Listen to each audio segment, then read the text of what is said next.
السلام علیکم ورحمۃ اللہ وبرکاتہ۔ سورہ آل عمران کی آیت نمبر 92 کا ترجمہ اور تفسیر شروع ہو رہی ہے۔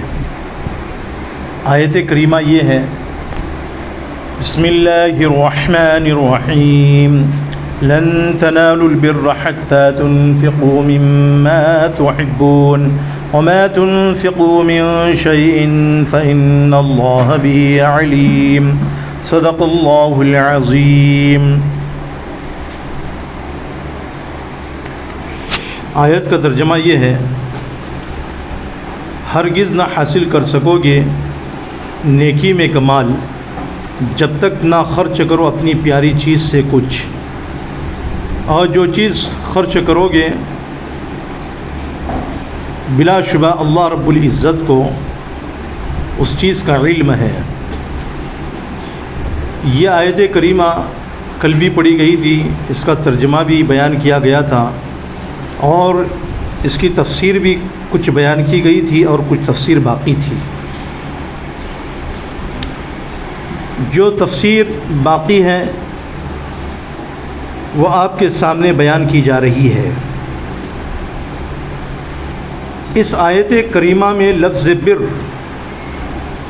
تمام قسم کے صدقات کو شامل ہے، چاہے وہ صدقہ واجبہ ہو، صدقہ نفلیہ ہو، چاہے زکوٰۃ ہو، سب کو شامل ہے۔ اس آیت کریمہ میں اللہ رب العزت نے چند باتوں کی طرف رہنمائی فرمائی ہے، توجہ دلائی ہے۔ اول یہ کہ اس آیت میں اللہ کے راستے میں خرچ کرنے کی ترغیب ہے۔ اس سے مراد تفسیر کرنے والوں میں سے بعض کے نزدیک صدقات واجبہ، زکوٰۃ وغیرہ ہیں، اور بعض مفسرین نے صدقات نافلہ مراد لیے ہیں، لیکن اکثر محققین اور مفسرین نے اس کو مفہوم کے اعتبار سے عام رکھا ہے کہ اس سے صدقات واجبہ، صدقات نفلیہ، زکوٰۃ وغیرہ سب کو شامل ہے۔ اور صحابہ کرام کے واقعات جو کل آپ کے سامنے بیان کیے گئے تھے، جیسا کہ حضرت ابو طلحہ رضی اللہ تعالیٰ عنہ کے باغ کا واقعہ جو انہوں نے وقف کر دیا تھا، اللہ کے راستے میں دے دیا تھا، اور حضرت زید بن حارثہ رضی اللہ تعالیٰ عنہ کا واقعہ جس کو ابن جریر رحمۃ اللہ علیہ نے تفسیر تبری میں بیان فرمایا ہے، اور اسی طریقے سے حضرت فاروق اعظم رضی اللہ تعالیٰ عنہ کا واقعہ کہ انہوں نے اپنی کنیز باندی کو اللہ کے لیے آزاد کر دیا تھا، اور اسی طرح حضرت عبداللہ ابن عمر رضی اللہ تعالیٰ عنہ کے پاس بھی ایک باندی تھی جس سے وہ بہت زیادہ محبت کرتے تھے، اس کو بھی اللہ کے لیے آزاد کر دیا۔ بہرحال اس لیے مفہوم آیت کا یہ ہو گیا کہ اللہ کے راستے میں جو صدقہ بھی ادا کرو، خواہ زکوٰۃ فرض ہو یا کوئی نفلی صدقہ ہو، خیرات ہو، ان سب میں مکمل فضیلت اور ثواب جب ہے کہ اپنی محبوب اور پیاری چیز کو اللہ کے راستے میں خرچ کرو۔ یہ نہیں کہ صدقات کو تاوان کی طرح سر سے ٹالنے کے لیے فالتو، بیکار یا خراب چیزوں کا انتخاب کرو، جیسا کہ بعض لوگوں کی عادت ہوتی ہے کہ مسجدوں میں نماز پڑھنے کے لیے جاتے ہیں، جمعہ کا دن ہوتا ہے تو جمعہ کی نماز کے بعد میں جمعہ کے دن مسجد کی امداد کے لیے مسجد کے بعض حضرات ٹرسٹیان رومال گھماتے ہیں یا تھیلیاں گھماتے ہیں، تو بعض لوگ اس میں پھٹی ہوئی نوٹوں کو ڈال دیتے ہیں۔ ظاہر سی بات ہے کہ پھٹی ہوئی نوٹوں کی وہ قیمت نہیں ہوتی جو اچھی نوٹوں کی ہوتی ہے، اور اللہ نے ایک جگہ پر قرآن کریم کے 3 پارے میں بیان فرمایا: وَلَا تَيَمَّمُوا الْخَبِيثَ مِنْهُ تُنْفِقُونَ وَلَسْتُمْ بِآخِذِيهِ إِلَّا أَن تُغْمِضُوا فِيهِ، کہ اللہ کے راستے میں خراب چیزوں کا ارادہ مت کرو، قصد نہ کرو کہ اگر تم کو اگر دیا جائے گا تو تم جو ہے اس کو چشم پوشی سے لوگے۔ تو اس طریقے سے نہیں کرنا چاہیے کہ دینا ہے اللہ کے راستے میں تو اچھا مال دو، بہترین مال دو۔ ہاں گرچہ آپ نے جو ہے ایسا بھی مال دے دیا کہ جو مکمل صحیح نہیں تھا، لیکن اس کے باوجود اس کا بھی کچھ نہ کچھ ثواب ملے گا، لیکن مکمل ثواب نہیں ملے گا۔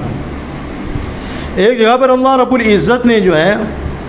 صاف بیان فرما دیا، یا ایھا الذین آمنوا انفقوا من طیبات۔ اس کا حاصل یہ ہوا کہ خراب اور بیکار چیزوں کا انتخاب کر کے چن کر کے صدقہ کرنا مقبول نہیں، بلکہ صدقہ مقبولہ جس پر مکمل ثواب ملتا ہے وہی ہے جو محبوب اور پیاری چیزوں میں سے خرچ کیا جائے۔ دوسرا مسئلہ یہ ہے کہ آیت میں لفظ مما سے اشارہ کر دیا گیا ہے کہ یہ مقصود نہیں ہے کہ جتنی چیزیں اپنے نزدیک محبوب اور پیاری ہیں ان سبھی کو اللہ کے راستے میں خرچ کر دیا جائے، بلکہ مقصد یہ ہے کہ جتنا بھی خرچ کرنا ہے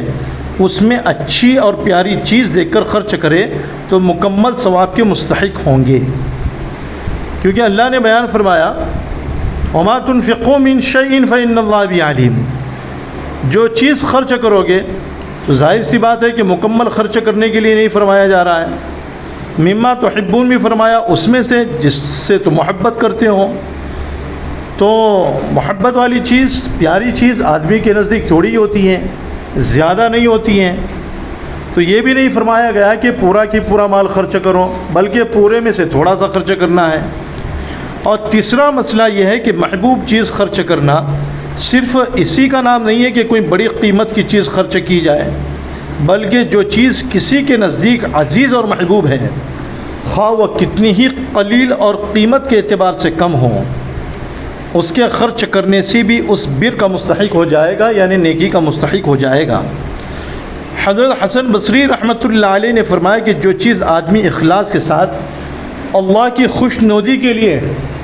خرچ کرے، وہ اگرچہ کھجور کا ایک دانہ ہی ہو، اس سے بھی انسان اس ثواب عظیم اور بر کامل کا مستحق ہو جاتا ہے جس کا آیت میں وعدہ کیا گیا ہے۔ جیسا کہ ترمذی شریف کی روایت ہے حضرت عدی بن حاتم رضی اللہ تعالیٰ عنہ کی کہ نبی کریم صلی اللہ علیہ وسلم نے اس حدیث پاک میں بیان فرمایا کہ اللہ کے راستے میں صدقہ دو، چاہے ایک کھجور کے ذریعے سے کیوں نہ ہو، ایک آدھے کھجور کے برابر ہی کیوں نہ ہو، اور جہنم سے چھٹکارا حاصل کرو۔ تو اس سے جو یہ بات معلوم ہوتی ہے کہ آدمی اگر تھوڑا سا بھی اللہ کے راستے میں دے گا تو اس کو بھی ثواب ملے گا، اگر اخلاص کے ساتھ میں دے گا تو بر کامل کا مستحق ہو جائے گا، پورے نیکی کا حق والا ہو جائے گا۔ چوتھا مسئلہ ہے کہ اس آیت سے بظاہر یہ معلوم ہوتا ہے کہ اس میں جس خیر عظیم یعنی بڑی بھلائی اور نیکی کا ذکر ہے اس سے وہ غریب لوگ محروم رہیں گے جن کے پاس خرچ کرنے کے لیے مال نہیں، کیونکہ آیت میں یہ فرمایا گیا ہے کہ یہ خیر عظیم بغیر محبوب مال خرچ کیے حاصل نہیں کی جا سکتی ہے، اور غریبوں مسکینوں کے پاس مال ہی نہیں ہے جس کے ذریعے ان کے یہاں تک رسائی ہو، یعنی ان کی رسائی جو ہے مالداروں کے خرچ کرنے کے برابر ہو سکے۔ لیکن غور کیا جائے تو آیت کا یہ مفہوم نہیں ہے، آیت سے یہ نہیں سمجھا جا رہا ہے کہ بڑی بھلائی اور بڑا ثواب حاصل کرنا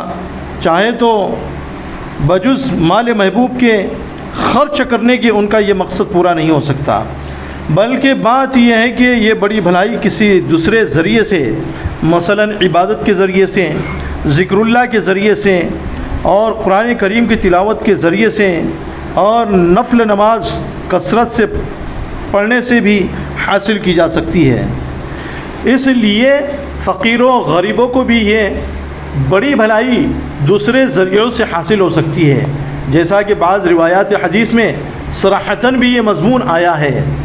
اللہ کے رسول صلی اللہ علیہ وسلم نے بھی بیان فرمایا ہے۔ پانچواں مسئلہ یہ ہے کہ مال کے محبوب ہونے سے کیا مراد ہے۔ قرآن کی دوسری آیت سے معلوم ہوا کہ محبوب ہونے کا مطلب یہ ہے کہ وہ چیز اس کام میں آ رہی ہو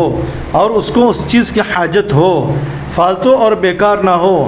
قرآن کریم کا ارشاد ہے، اللہ نے سورۃ الدہر میں 29ویں پارے کے آخر میں بیان فرمایا، وَيُطْعِمُونَ الطَّعَامَ عَلَىٰ حُبِّهِ مِسْكِينًا وَيَتِيمًا وَأَسِيرًا، یعنی اللہ کے مقبول بندے وہ ہیں جو حاجت مندوں کو کھانا کھلاتے ہیں، باوجود اس کے کہ اس کھانے کے خود ان کو بھی ضرورت ہوتی ہے، اور مسکین کو بھی کھلاتے ہیں، یتیم کو بھی کھلاتے ہیں، اور قیدی کو بھی کھلاتے ہیں۔ بہرحال یہ کچھ ضروری باتیں تھیں اور ضروری مسائل تھے اس آیت کریمہ سے متعلق، وہ آپ کے سامنے بیان کیے گئے ہیں۔ اور آخری مسئلہ یہ ہے کہ بندہ جب اللہ کے راستے میں خرچ کرے تو اللہ کی رضا کو مد نظر رکھے، اللہ کی خوشنودی کو مد نظر رکھے، دکھلاوے کے لیے جو ہے بالکل اللہ کے راستے میں نہ دے، اور خراب مال کو بھی اللہ کے راستے میں نہ دے، اور خراب مال کا بھی صدقہ نہ کرے، اس لیے کہ اللہ نے خود بیان فرمایا فَإِنَّ اللَّهَ بِهِ عَلِيمٌ کہ اللہ رب العزت تمہارے اعمال کو، تمہارے حرکات کو، تمہارے سکنات کو، ہر چیز کو جانتا ہے۔ جب اللہ کا علم پوری دنیا کو محیط ہے تو ہمیں جو اللہ کے راستے میں بہتر سے بہتر مال خرچ کرنا چاہیے، بہترین سے بہترین چیز اللہ کے راستے میں دینا ضروری ہے۔ اللہ رب العزت ہمیں عمل کرنے کی توفیق نصیب فرمائے، آمین۔